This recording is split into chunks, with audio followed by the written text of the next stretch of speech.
ሰላም ስናጣ የሚበላ ስናጣ መኖር ሲያቅተን ነው የምንሰደደው። በዚያው ባለንበት በወርሃ ጽጌ ትላንትና ማታ ስለሆነ ቤተ መቅደስ የገቡት ድካም ላለማብዛት ሁሉ ወንጌል ስለሆነ ሌሊቱን ሙሉ በወንጌል ስላደርን አጭር ደቂቃ ነው የምንማማረው።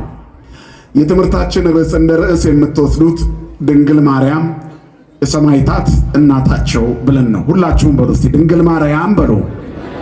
የሰማዕታት እናታቸው ስሟ ለዘላለም የተመሰገነ ይሁን። የአምላካችን እናት እልል ብላችሁ እግዚአብሔርን አመስግኑ። እንግዲህ አሁን እንግዲህ ያለንበት ጊዜ ወርሃ ጽጌ ነው። የእመቤታችን ስደቷ የሚታሰብበት ነው። ስደቷን የምናስበው ስደት መከራ ነው። ስደት ደስ የሚል ነገር አይደለም። ማንም ሰው በምቾት አይሰደድም። በሐዘን ነው የሚሰደደው። ተገፍቶ ነው የሚሰደደው። ተቸግሮ ነው የሚሰደደው። ነፃነት አጥቶ ነው የሚሰደደው። መኖር አቅቶት ነው ሰው የሚሰደደው። ደስ እያለው ከሞቀ ቤት ወጥቶ የሚሰደድ የለም። ምናልባት ከቤቱ እንኳን ቢወጣ ከጎዳና አያልፍም። በረድ ሲለው ተመልሶ ሊገባ የባለጸጋ ልጅ ጎዳና ሊወጣ ይችላል ከጥጋብ ብዛት የተነሳ። ከጥጋብ ብዛት ግን ባህር አቋርጦ አገር ለቆ ሸሽቶ የሚሄድ ማንም የለም። ማጣት ያሰድዳል። መገፋት ያሰድዳል። መቸገር ያሰድዳል። መራብ ያሰድዳል። የኑሮ ውድነት ያሰድዳል። በስጋ መቋቋም ሲያቅተው ሰው ይሰደዳል። ከሰው እኩል መሆን ሲያቅተው ሰው ከሰው እኩል ልሆን ብሎ ሰርቶ ጥሮ ግሮ በወዙ ለመኖር ሲል ይሄዳል።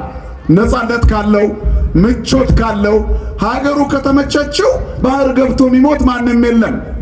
የአውሬ ራት የሚሆን ማንም የለም። ከእናቱ ጉያ መውጣት የሚፈልግ ማንም የለም።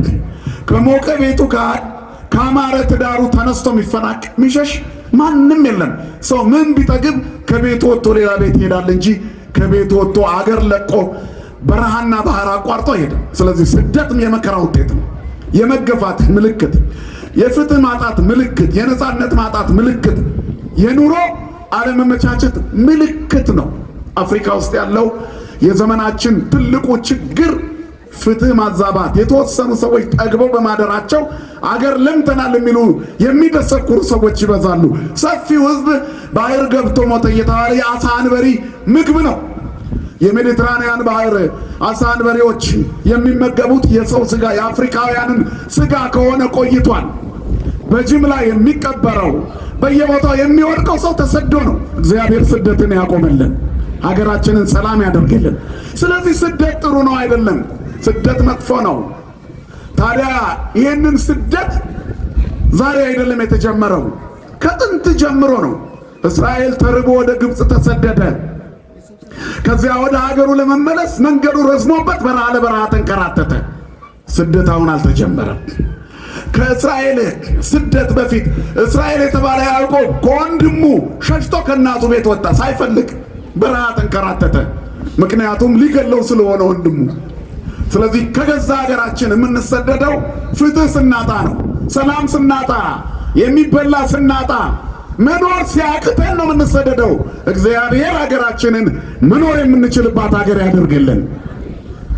ስለዚህ ስደት ድሮም አለ ልላችሁ ፈልጌ ነው። ሁሌም አለ። በሀገራችን ስደት ግን ምናልባት 50 ዓመት ላይ ሞላው ይችላል፣ ወይንም ከ50 ዓመት ላይ በልጥ ይችላል። በንጉሱ ዘመን ወደ ውጭ ሀገር ለትምህርት የሚሄዱት ስኮላር የሚያገኙ እንኳን ወጣት ተማሪዎች ትምህርታቸውን ከጨረሱ በኋላ ግራጁዌሽን አይጠብቁም ነበር። የቅርብ ጊዜ ታሪካችን ነው። ሰርተፊኬቱ በፖስታ ነው የሚላክላቸው። የተመረቁበት ቀድሞ ወደ ሀገራቸው ሮጠው ይመጣሉ። ሰው ሀገር አይጥማቸውም። ምን የበለጸገ ቢሆን ደስተኞች ስለሆኑ ወደ ሀገራቸው ሮጠው መጥተው መስራት ይጀምራሉ። በአሁኑ ጊዜ ለስብሰባ ተጠርቶ አይመለስም፣ በዛው ጠፍቶ ይሄዳል። የስብሰባው ዕለት ማታ ወይንም የስብሰባው ግማሽ ወይ የመጀመሪያ ቀን ይጠፋል። ከዛ ሀገር እጅ ይሰጣል። አልተመቸኝም ባለስልጣን ሆኖ ተሰዶ ሁሉ ከዚያ እዛ ሲደርስ ስደተኛ ይሆናል። ስብሰባ ሄዶ አፍሪካ ውስጥ ያለ ችግር ነው ይሄ። እግዚአብሔር ይህንን ነገር ያስተካክልልን። አሜን በሉ። አይዟችሁ፣ ፖለቲካ አይደለም። ትልቁን ስደት እያሰብን ነው፣ የእመቤታችንን ስደት። ግን የእመቤታችን ስደት ሲታሰብ በማህሌት ነው፣ በምስጋና እግዚአብሔር ባለርስት አደረገን። በእናቱ ጀርባ ላይ ተሰዶ የተወደደ ልጇን ይዛ ተሰዳ ከጸጋው የሚያለብሰንን ከበረከቱ የሚመግበንን አንድ ልጇን ይዛ ተሰዳ እኛን ባለ በረከት አደረገችን ድንግል ማርያም ብለን ነው። ክብርና ምስጋና ለአምላካችን ለእግዚአብሔር ይሁን። ስለዚህ ስደቱ ቢያሳዝንም እንኳን በሐዘን በስደት አይደል ሚለው ከማሃ ሐዘን ወተሰዶ ርእዮ ለይብኪ አይነ ልብ ዘቦ ልብ የሚነካ ህሊናን የሚመስጥ የሚያሻግር ውስጥን በጣም የሚጎዳ ብዙ ታሪኮች አሉት የእመቤታችን ስደት። እኛ ግን በማህሌት ነው የምናከብረው። በምንድን ነው የምናከብረው? በምስጋና ከበሮ እየመታን ሙሉ ሌሊት እግዚአብሔርን እያወደስ ነው። ምክንያቱም የስደቱ ውጤት ፍሬው እኛን ከስደት ወደ ርስታችን እንድንመለስ አድርጎናል። የሚንከራተተውን አዳም የስቃይ አረፋ እየደፈቀ የመከራ ባህር ውስጥ ይዋኝ የነበረውን አዳምን ወደ ገነት ወደ ቀደመ ክብሩ እንዲመለስ አድርጎታል። ጌታ ልቡ ያዘነና የተከዘውን አዳምን ይላል ውዳሴ ማርያም ወደ ቀደመ ቦታ ይመልሰው ዘንድ ወደደ፣ እንደወደደም አልተወም አደረገው ይላል። ክብርና ምስጋና ለስሙ ይሁን።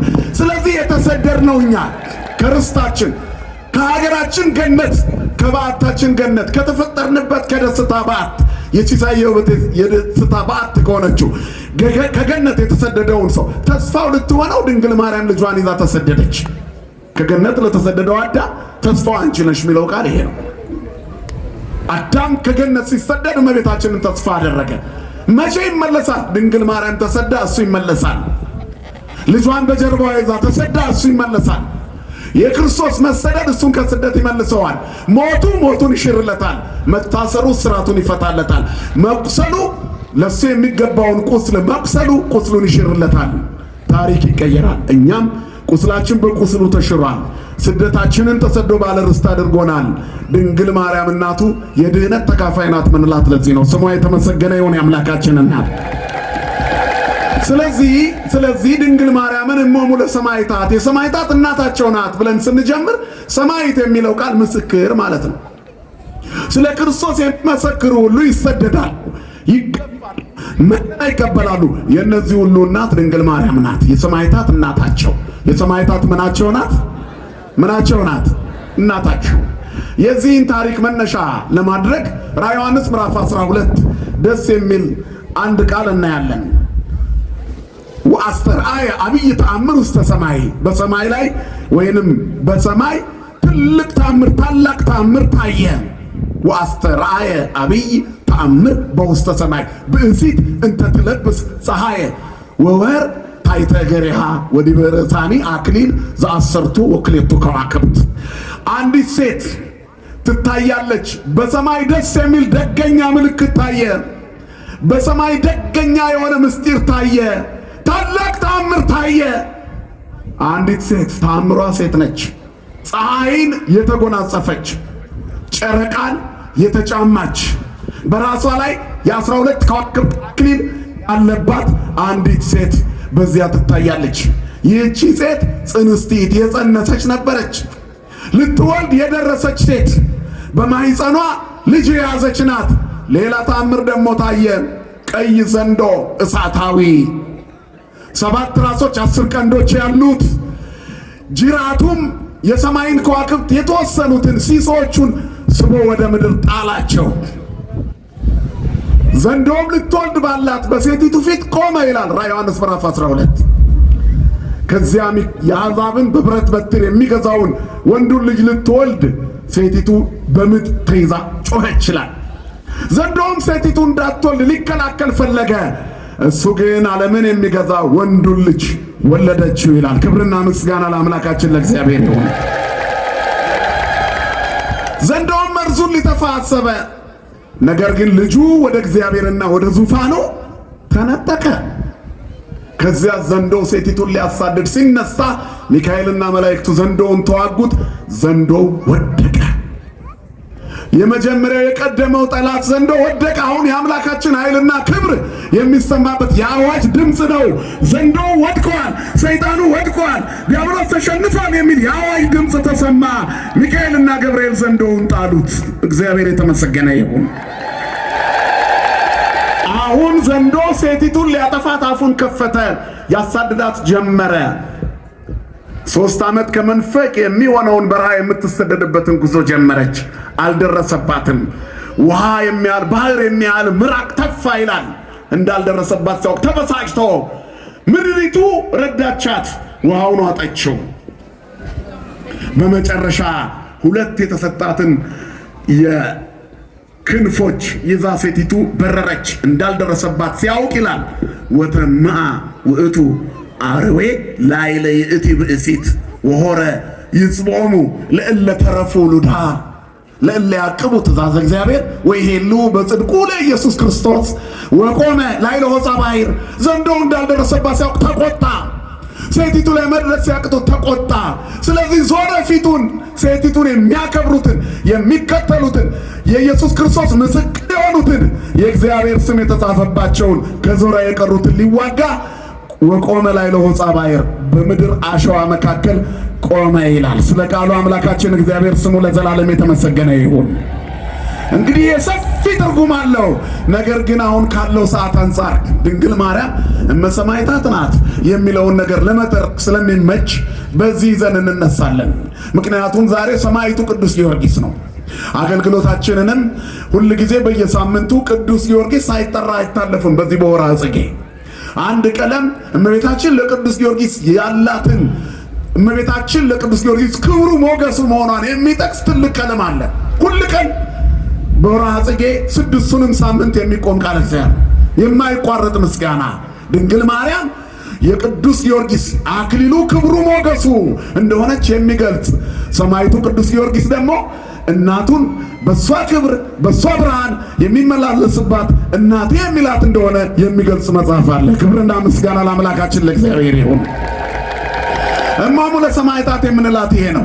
እንግዲህ ታላቁ ተአምር በሰማይ የታየው የመጀመሪያው ትርጉም ቤተ ክርስቲያን ትውልድ የሚናፍቃት በዓለመ መላእክት የነበረች በአበው ልቦና የታሰበች በክርስቶስ በነቢያት ትንቢት የተተረከች የተጠበቀች የተነገረላት በክርስቶስ ደም የተመሰረተች ሐዋርያት ዞረው የሰበኩላት ዙሪያዋን ከዋክብት የሆኑላት ሐዋርያት ያስተማሩላት ክርስቶስ በደሙ የዋጃት ጨረቃን የተጫመች ቅዱሳን ሁሉ ከስሯ የተነጠፉላት የሰማዕታት አክሊላቸው የሆነች ቅድስት ተዋሕዶ ቤተክርስቲያን ናት። ቤተክርስቲያንና እመቤታችን አንድ ናቸው።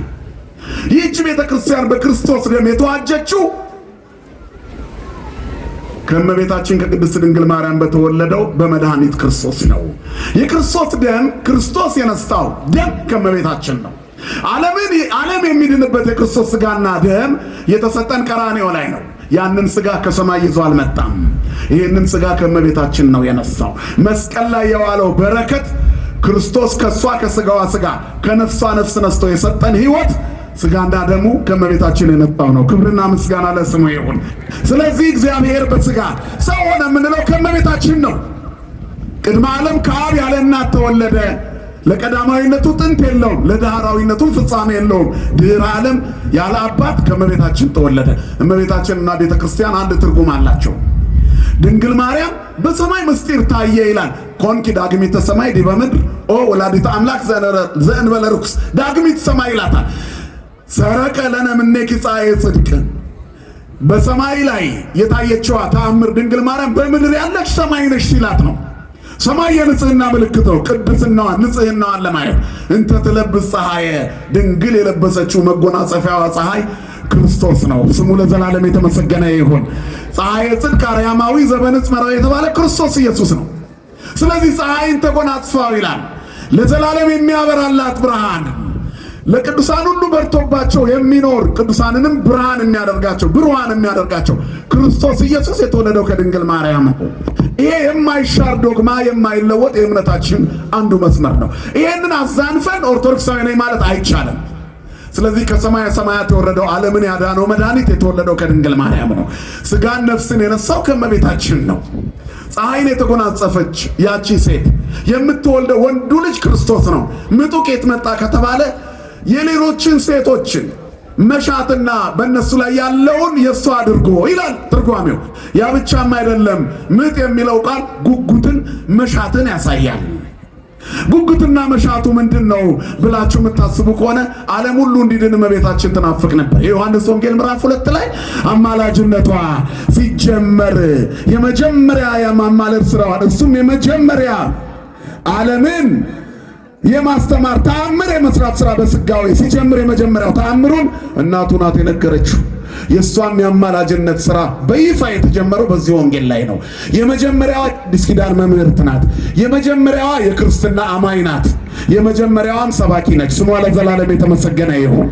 ስለዚህ ዮሐንስ ወንጌል ምዕራፍ 3 ላይ የወይን ጠጅ ባለቀ ጊዜ የምትናገረው አልቋል ብላ አይደለም፣ የላቸውም ብላ ነው። እሷን ያስጨነቃት እዛ ዶኪማስ ጓዳ ውስጥ የጎደለው ብቻ አይደለም፣ በእያንዳንዳችን ልብ ውስጥ የጎደለውን ክርስቶሳዊ ሕይወት፣ ወይናማ ሕይወት፣ ጣፋጩ ሕይወት፣ ውሃ የሚሸተው ሕይወታችን፣ ሞት የሚከረፋው ማንነታችን በክርስቶስ ወይንነት እንዲጣፍጥ ድንግል ማርያም እናታችን ወይንኪ አልቦሙ አለች። ዛሬም አማላጅነቷ አይለየን ለሁላችንም።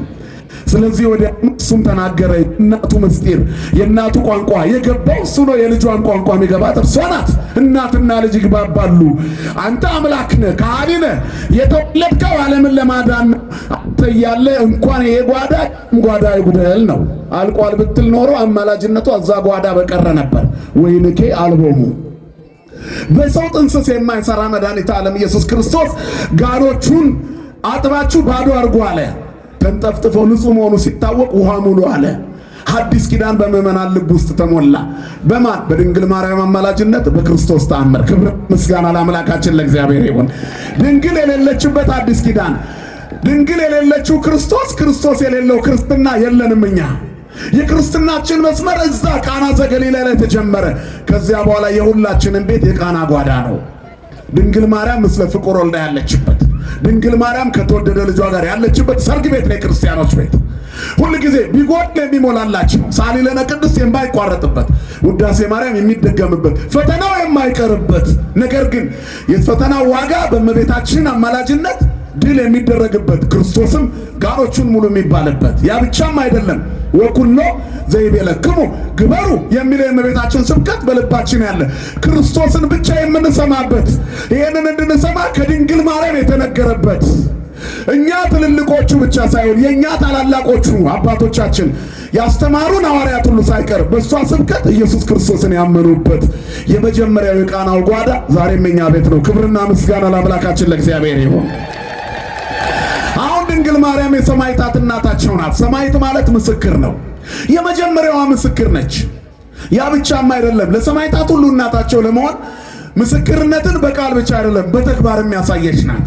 ታሪኳን በዚህ ሰዓት መተረክ ሰዓት ስለሌለ ከልደቷ ጀምሮ እንደምትወለድ ትንቢት ከተነገረ ጀምሮ ድንግል ማርያም ሕይወቷ በሰማዕትነት ያለፈ ነው። ምድር ላይ አንድም ጣፋጭ ታሪክ የለም በሷ ደረጃ። ነገር ግን ያ የሷ መራራ የተጓዘችበት ጉዞ የዓለምን ታሪክ ቀይሯል። የኛንም ሕይወት አጣፍጧል። ዓለም ሁሉ ያጣፈጠ አማናዊ ጨው፣ የሕይወታችን ጨው ከእመቤታችን ተገኝቷል። እሷ ማሰሮ ናት፣ የኤልሳ ማሰሮ። የመረረውን ያጣፈጠች፣ ጨለማውን ዓለም ያበራች፣ ጨለማው ዓለም እንዲጣፍጥ በዚያ ምልዕት ሆና አማናዊ ጨው ክርስቶስ ከሷ እንዲገለጥ የሆነች ድንግል ማርያም እናታችን ናት። ምልዕተ ጸጋ ሆና። ስለዚህ በእመቤታችን በኩል ዓለም ድኗል። ዓለምን ያዳነ መድኃኒት ከእርሷ ተገኝቷል። ብቂ ድህነ ዓለም ወበወልድኪ ኮነ ሰላም። በአንቺ ዓለም ዳነ፣ በልጅሽ ሰላም ሆነ። በአንቺ ሲል በአንቺ በኩል ነው። ዓለምን ያዳነው መድኃኒት ኢየሱስ ክርስቶስ ነው። እንድንድንበት የተሰጠን ስሙም እርሷ የሰየመችው ኢየሱስ የሚለው ስም ነው። ክብርና ምስጋና ለስሙ ይሁን።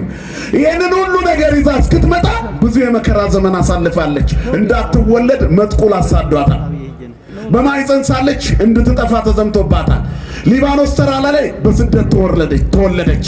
ያ ብቻ አይደለም፣ እድገቷ ሁሉ መከራ ፈተና የበዛበት ነው። ወደ ቤተ መቅደስ ገባች። ከዚያ ወጣ በጸነሰች ጊዜ ማየ ዘለፋ አጠጧት። ጽንሱን ሊበጠብጥ እሷን ሊገድሏት የሚወለደው መድኃኒት ክርስቶስ ነው። ይህ ሁሉ የሰማዕትነት ጉዞ ነው። መልአኩ ቅዱስ ገብርኤል መጥቶ ከነገረኝ በቀር ምንም እንደማላውቅ እግዚአብሔር ያውቃል አለች።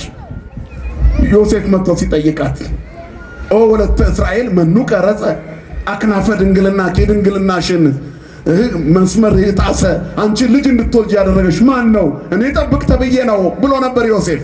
መልአኩ ገብርኤል መጥቶ ከነገረኝ በቀር ጸጋ የሞላብሽ ሆይ ደስ ይበልሽ፣ እግዚአብሔር ካንቺ ጋር ነው ካለኝ በስተቀር ምንም እንደማላውቅ እግዚአብሔር ያውቃል አለች። በመከራ የመጣች እናት መከራ የተቀበለች። ስለዚህ ስለ ሁሉ ሊሞት የሚወለደውን ጌታ እሷ እንድትሞት ብዙ ጊዜ የተዘመተባት ብዙ የመከራ ዘመን አሳልፋ መጣለች። ቃና ዘገሊላ ላይ የቃል ምስክርነቱን ጀመረች። በሕይወት የመጣች እናት ከዛ የሰማዕታት ሁሉ አክሊላቸው ወይንም እናታቸው ትባላለች። የሁሉ እናቶች የሁሉ ሰማዕታት እናት ትሆን በቀራንዮ አደባባይ ስር ለሁላችንም ሰጣት። ብእሲትን ተትለብስ ፀሐየ የተጎናጸፈችው ፀሐይ ክርስቶስ ኢየሱስ ነው። ወወርታይተ ገሪሃ የተባሉ ምስክሮች ናቸው። ትርጓሜያችን ዮሐንስ መጥምቁ ነው ይላታል። ትልቁ ርዕሳችን ይሄ ነው። መጥምቀ መለኮት ቅዱስ ዮሐንስ በማኅፀን እያለ የሰገደላት የዘመረላት እናቴ ያላት ቅኔ የተቀኘላት በስግደት በሽብሻባው በደስታ የዘለለ አንፈራ ጽጓል በውስተ ከርሳ ይላል። በማኅፀኗ ያለው ጽንስ በኤልሳቤጥ የእመቤታችንን ድምፅ ሲሰማ በደስታ ዘለለ። የታደለ ጽንስ በማኅፀኗ ሆኖ ማርያም ታማልዳለች ይላል። ያልታደለ ዶክተር ፕሮፌሰር ሆኖ ገና ጥቅስ ፍለጋ ይኳትናል። ዕውቀት ከእግዚአብሔር ሲሆን ገና በማኅፀን እያለ ብሩህ ያደርጋል። ዕውቀት ከዓለም ሲሆን አድጎ እንኳን ገለባ ይሆናል። እግዚአብሔር በዓለም ብቻ እንዳንቀር ሁላችንንም ይጠብቀን። ስለዚህ ሰማዕቱ ሐዋርያ መጥምቅ ነቢይ ወሰማዕት ነው። መጥምቅ ነው ዮሐንስ አንገቱ የታረደ ሰማዕት ከታረደ በኋላ 15 ዓመት የሰበከ በምስክርነቱ ደፋር በጥብዓት የተሞላ ዘያደሉ ለገጽ መምህሮ መገስጽ ከሚባሉት ከታላላቆቹ መምህራን እሱም መምህሮ መገስጽ የሆነ እውነተኛ መገስጽ የሆነ ነቢይ እውነተኛ ሐዋርያ እውነተኛ ሰማዕት። ሰማዕትነት በቃልና በተግባር ነው። በቃል የመሰከረ በተግባር የታረደ እሱ በጨረቃ ይመሰላል። በትርጓሜያችን ወወርታይተ ገሪሃ ከእግሮቿ በታች ጨረቃ ይላል። የተጫማችው ጨረቃ ቅዱሳን በሙሉ ደጅ የሚጠኑለትን የሚማጸኑትን ዞሮ የሚሰብኩለትን ወልዳለችና መልዕልተ ኩሉ ፍጡራን መሆኗን ለማሳየት ከክርስቶስ ባገኙት ብርሃን ለሁሉ የሚያበሩ አንቱም ብርሃኑ ለዓለም ለተባሉ ለቅዱሳን አባቶቻችን ለቅዱሳት አንስት እናቶቻችን በሙሉ ድንግል ማርያም እናታቸው ናት። ክብርና ምስጋና ለአምላካችን ለእግዚአብሔር ይሁን። ድንግል ማርያምን ለሰጠን። ስለዚህ ድንግል ማርያም ማይታት እናታቸው ናት የምንለው በዚህ ነው። ወወርታይተ ገሪሃ ከእግሮቿ በታች ያለ መጥምቀ መለኮት ዮሐንስ ድምጿን ሰምቶ በማኅፀን እያለ በማኅፀኗ ላለው ያምልኮ ለእርሷ ደግሞ የአክብሮት ስግደት የጸጋ ስግደት ሰግዷልና እኛም እንሰግድላታለን። የሰማዕታት እናት እንላታለን።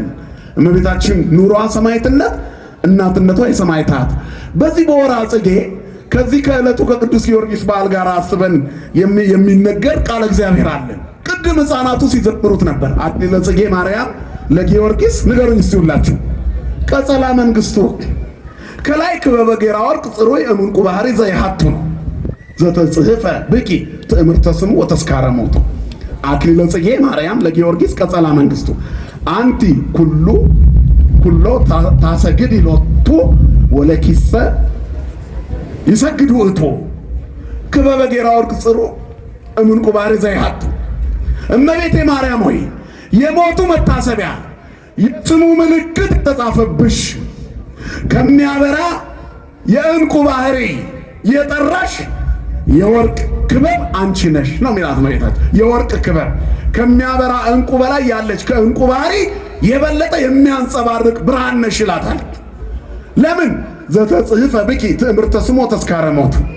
የስሙ ምልክት የሞቱ መታሰቢያ የተጻፈብሽ አንቺ የእግዚአብሔር መዓዛ ያለብሽ ሰማይና ምድር የማይወስኑትን የወንሰሽ አልጫውን ጣፍጠውን ጨለማውን የሚያበራውን ሐዘን ትካዜያችንን ያራቀውን የደከመ ጉልበታችንን ያደሰውን ካጎነበስንበት ቀና ያደረገንን የወለደች ለጨለማ ብርሃን ለሞት ሕይወት ለታሪካችን ለተበላሸ ታሪካችን መታደስ የሆነውን ክርስቶስ ኢየሱስን የስሙን ምልክት የተጻፈብሽ እመቤቴ ማርያም ሆይ አንቺ ከሚያበራ የእንቁ ባህሪ የበለጥሽ ነሽ ይላታል።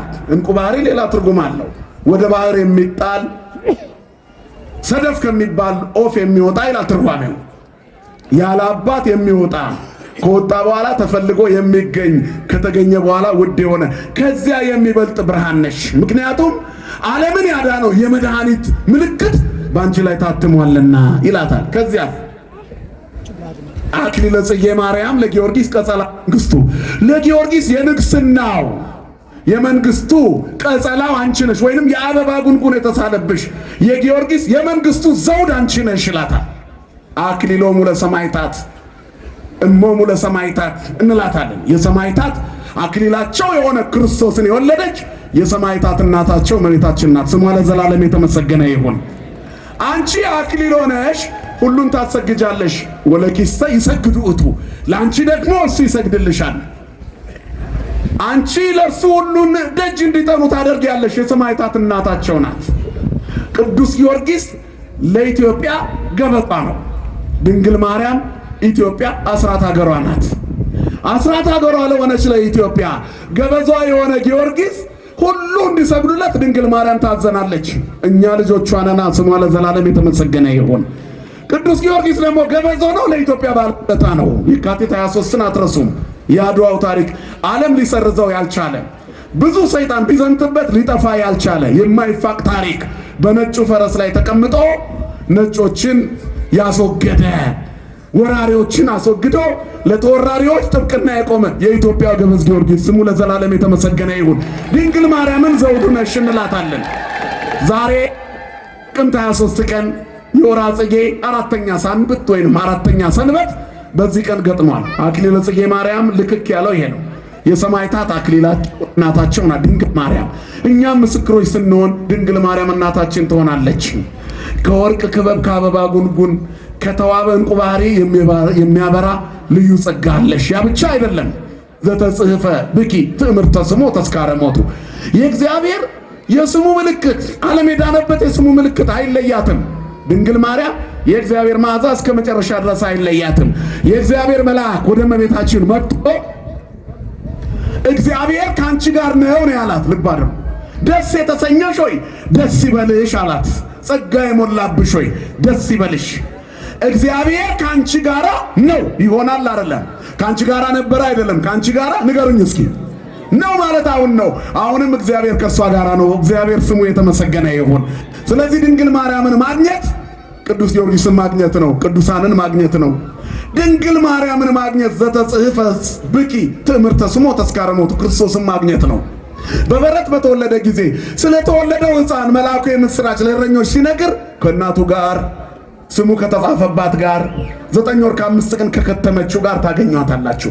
ዛሬም ጊዮርጊስ ክብሯ የሆነ ድንግል ማርያምን ምስጋናው ምስጋናዋ ፍልሰቱ ፍልሰታዋ እንዲሆን የተማጸነ ሰማዕት አክሊሉ ነሽ፣ የወርቅ ዘውዱ ነሽ። የንግስና ሰማዕታት በሙሉ እናታቸው ትባላለች። እሞሙ ለሰማዕታት የሰማዕታት እናታቸው ትባላለች። ምክንያቱም ሰማዕታት የሚታረዱለትን ክርስቶስ የወለደች እርሷ ናትና የሰማዕትነቱን ኑሮ ኖራ ሰማዕትነት የሚሰጠውን ትልቅ በረከትና ጸጋ በተግባር አሳይታለችና ዛሬም ድንግል ማርያምን ስናከብር ከሷ በሚገኘው በረከት ከሷ በተገኘው ዓለም በዳነበት በረከት ለመኖር የሷን ክብር ከሰማዕታት ጋር ሰማዕታት ከሰጧት ትልቅ ክብር ጋር ከያዝን ታላቅ በረከት እናገኛለን። ለዚህ ነው አባቶቻችን የእመቤታችንን ክብር ለጊዮርጊስ የሆነችለትን የንግስና ዘውድ መሆኗን አሳይተው ዛሬም በቃልና በተግባር ለሚመሰክሩ ሰማዕታት እንደ ቅዱስ ጊዮርጊስ ሁሉ ድንግል ማርያም አክሊለ ጽጌያቸው ናት፣ ልምላሜያቸው ናት። በዚህ ሳምንት ውስጥ በዚህ በጥቅምት ወር በርካታ ሰማዕታት በአርሲ አጋጥመውናል። ሁላችሁም ታውቃላችሁ። የሬሳ ድርድር ፌስቡክ ላይ ማየታችሁ ቀለል አድርጋችሁ እንዳታዩት። ለኢትዮጵያ ቤተክርስቲያን ትልቅ በረከት ነው። የዘመኑ ጊዮርጊሶች እነሱ ናቸው። መቼም ቢሆን በወቅት ቦታ ላይ ከቆምን እኛ መገፋታችን መገደላችን የማይቆም ነው። በውሸት በኩል የቆመ እኛ መግፋቱ አይቆምም። ነገር ግን አክሊላችን አለች ድንግል ማርያም ስሟ ለዘላለም የተመሰገነ ይሁን። ስደቷን በረከት ለማግኘት ቤተክርስቲያን አሁንም ክርስቶስ ራሷ ለመሆኑ ምልክት የማይቋረጠው ሰማዕትነት እየተቀበለች ነው። አክሊሎሙ ለሰማዕታት ይሄ ነው። ድንግል ማርያም ለሸኘናቸው ሰማዕታት አክሊል ትሆነልን። ለኔና ለናንተም ዘውድ እንድትሆነን አሟሟታችንን ያሳምረልን። ወርኃ ጽጌውን በሰላም ያስፈጽምልን። የሰማዕቱ ቅዱስ ጊዮርጊስ በረከት ከሁላችን ጋር ይሁን።